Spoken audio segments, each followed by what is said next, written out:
अगर जेडीओ सरनकोट से या सीओ पुंछ से कोई ये पूछे कि आरटी टीचर को आप लोगों ने अटैच डिटैच क्यों किया हुआ है, अगर किया हुआ है तो तमाम के तमाम डायरेक्टर के ऑर्डर से वापस हो गए, तो मुड़ोट के जो 11 टीचर हैं दूसरे गांव के स्कूलों में लगाए हुए हैं वो हमारे पास इकट्ठे हो चुके हैं, कुछ होना बाकी है।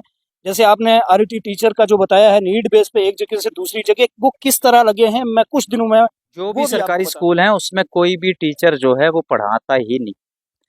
आजकल जो टीचर जिस स्कूल में अपॉइंटी है या जिस स्कूल में डिप्यूट किया गया है वो सिर्फ अपनी अटेंडेंस कई टीचर मैंने ऐसे देखे हैं वो जो स्कूल की लोकेशन से 100 मीटर या 50 मीटर दूर खड़े होकर अपनी हाजिरी करके स्कूल के अंदर भी नहीं जाते हैं, वहीं से वापस अपने घर काम कारोबार में चले जाते हैं। फिर 2 बजे या 4 बजे या 12 बजे जितने बजे भी छुट्टी होती है, छुट्टी के टाइम वो फिर वापस आके वहाँ हाजिरी कर देते हैं। उनके लिए आपका कितनी अरूज पे है? टीचर और डिपार्टमेंट के ऑफिसरान के दरमियान क्या कुछ चल रहा है वो भी आने वाले कुछ ही दिनों में आपको एक बड़ा स्कैंडल जो है वो बताएंगे और काफ़ी कुछ चीज़ें इसमें बेनकाब करेंगे जो ज़रूर पब्लिक के हक में जो है वो में आपका खैर मकदम है। मैं आपका मेज़बान इश्तियाक चौधरी हर रोज़ की तरह कोई ना कोई इशू जो है वो पब्लिक का लेकर के आपकी खिदमत में हाजिर होते हैं। आज जिस इशू पे बात करने जा रहे हैं नहायत ही अहम पब्लिक के लिए है, वो है सुरनकोट में एजुकेशन डिपार्टमेंट। गुजरे एक दिन पहले हमने एक स्टोरी की थी जो जोन बफलियाज की थी।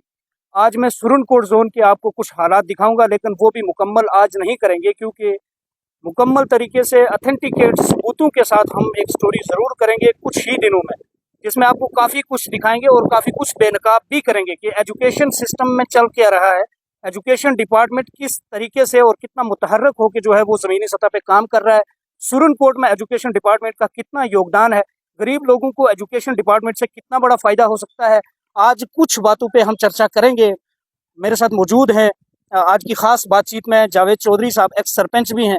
सरपंच साहब, सबसे पहले आप लोगों की कमियां हैं, आप पब्लिक को रिप्रेजेंट, स्कूलों की हालात ऐसे गरीब लोगों के लिए जो है वो कारगर साबित नहीं हो रही हैं। आपके इलाके से गरीब लोगों के बच्चे जो है वो प्राइवेट स्कूलों में पढ़ रहे हैं। क्या इतनी नेग्लिजेंस की है या फिर सरकार की है या फिर एजुकेशन डिपार्टमेंट की है? शुक्रिया।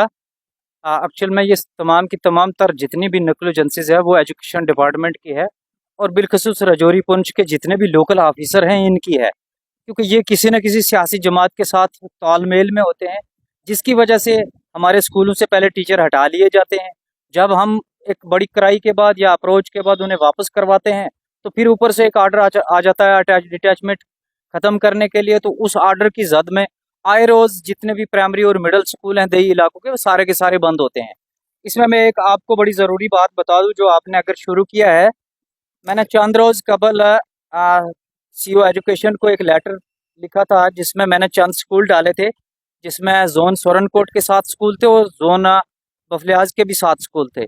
उनकी इनरोलमेंट और उनका स्टाफ जो है वो मैंने थ्रो आरटीआई मांगा गया था, जो उन्होंने जवाब में मुझे एक कागज़ थमाया है जिसमें 4 जगह जेडीओ सुरनकोट ने फेक रिपोर्ट डाल के मुझे दी है, जिसमें मैं फॉर एग्जांपल के मिसाल के तौर के ऊपर पीएस मूरी लवारा में पिछले 7 साल से एक टीचर काम कर रहा है और जेडीओ सुरनकोट वहाँ 1+1 करके लिख के दे रहा है और 60 चिल्ड्रंस है, मगर टीचर एक ही काम कर रहा है। 1+1 इसलिए लिखा ताकि ये कागज़ कहीं किसी बड़े ऑफिस में लगेगा, ये विजिलेंस के पास जाएगा तो हमारे पास सोलिया में हमारे पास 121 बच्चे हैं और वहाँ 2 टीचर जो शो किए गए हैं। अगर जेडीओ सुरनकोट से या सीओ पुंछ से कोई ये पूछे कि आरटी टीचर को आप लोगों ने अटैच डिटैच क्यों किया हुआ है, अगर किया हुआ है तो तमाम के तमाम डायरेक्टर के ऑर्डर से वापस हो गए, तो मुड़ोट के जो 11 टीचर हैं दूसरे गाँव के स्कूलों में लगाए हुए हैं वो वापस क्यों नहीं गए? इसका कोई जवाब ना सीओ पुंछ के पास है और ना ही जेडीओ सुरनकोट के पास है। कारण ये है कि ये कहीं ना कहीं किसी सियासी जमात के साथ ताल्लुक रखते हैं या कहीं अच्छे खासे करप्ट लोग हैं जो उनको कलेक्शन करके पैसे देते हैं, जिसकी वजह से वो लग्जरी पोस्टों पे बैठे हुए हैं और दही इलाके के तमाम चीज़ जानना चाहूँगा। आपने बड़ी तादाद गिनी है स्कूलों में, मैं कहूँगा सर्च कर भी रहा हूँ जिसमें कुछ सबूत हमारे पास इकट्ठे हो चुके हैं, कुछ होना बाकी है।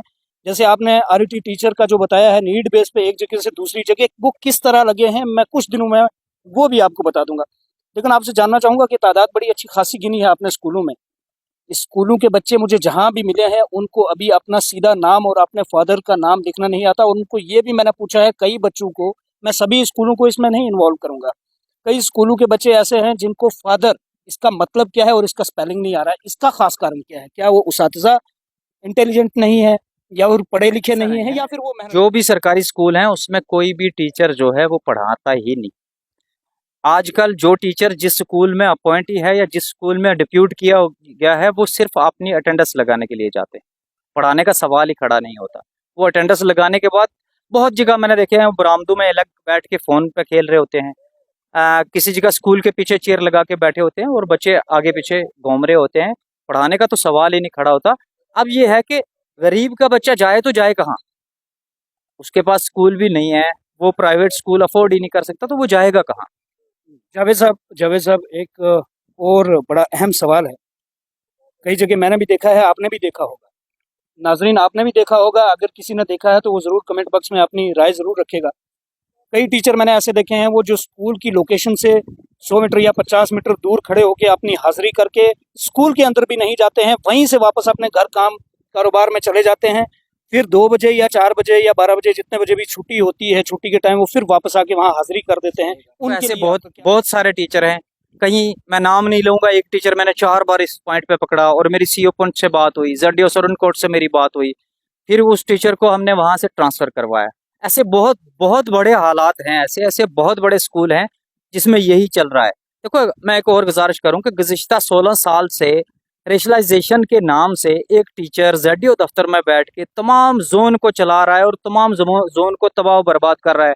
चंद रोज़ पहले जब मैंने आरटीआई के ज़रिए उसके अटैच और उसके डिटैच या वो क्यों वहाँ अपॉइंटी है उसको वहाँ क्यों लगाया, और जो जब मैंने आरटीआई फाइल की तो ज़ेडडीओ के थूक निकल गया और ज़ेडडीओ को जरूरत ही नहीं आई कि मैं उसका जवाब दे सकूं, और उनके पास वो ऑर्डर ही नहीं है। एट दिस टाइम भी मेरी आरटीआई एप्लीकेशन वहीं जो है वो उनके पास लगी हुई है। टिल टाइम उनके पास कोई आंसर ही नहीं है कि वो जो अपना प्राइमरी स्कूल छोड़ के जोन ऑफिस में क्यों बैठा हुआ। जावेद साहब, एजुकेशन डिपार्टमेंट के ऊपर तो हम काफ़ी चर्चा करेंगे, क्योंकि इसके ऊपर हम काम कर रहे हैं। हमें और भी अथेंटिकेट प्रूफ मिलने के बाद हम एक मुकम्मल तरीके से स्टोरी करेंगे कि सुप्रीम कोर्ट की एजुकेशन डिपार्टमेंट में चल क्या रहा है, करप्शन कितनी अरूज पे है, टीचर और डिपार्टमेंट के ऑफिसरान के दरमियान क्या कुछ चल रहा है, वो भी हम आपको मुकम्मल बताएंगे। इस बात हो रही थी एजुकेशन डिपार्टमेंट की, तो मैं आपको बताता चलूँ कि सुप्रीम कोर्ट में मैंने जेडीयू साहब के के नोटिस में भी कुछ चीज़ें लाई हैं कि सुप्रीम कोर्ट में काफ़ी सारे स्कूल ऐसे हैं जहाँ पे बच्चों की इनरोलमेंट डॉक्यूमेंट्स कागजों में बहुत बड़ी है, लेकिन ज़मीनी सतह पे स्कूल में बच्चे नहीं हैं। वही बच्चे एकेडमीज में पढ़ रहे हैं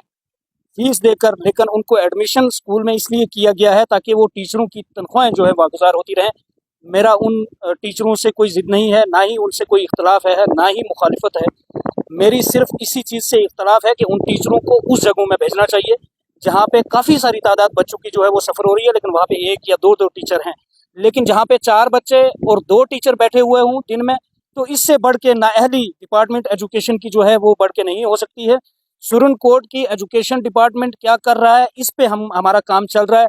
हम आने वाले कुछ ही दिनों में आपको एक बड़ा स्कैंडल जो है वो बताएंगे और काफ़ी कुछ चीज़ें इसमें बेनकाब करेंगे जो ज़रूर पब्लिक के हक में जो है वो कारीगर साबित होंगी। तो नाजरीन, मिलते हैं किसी नई वीडियो के साथ, तब तक के लिए दीजिए अपने मेज़बान इश्तियाक चौधरी को दीजिए इजाज़त।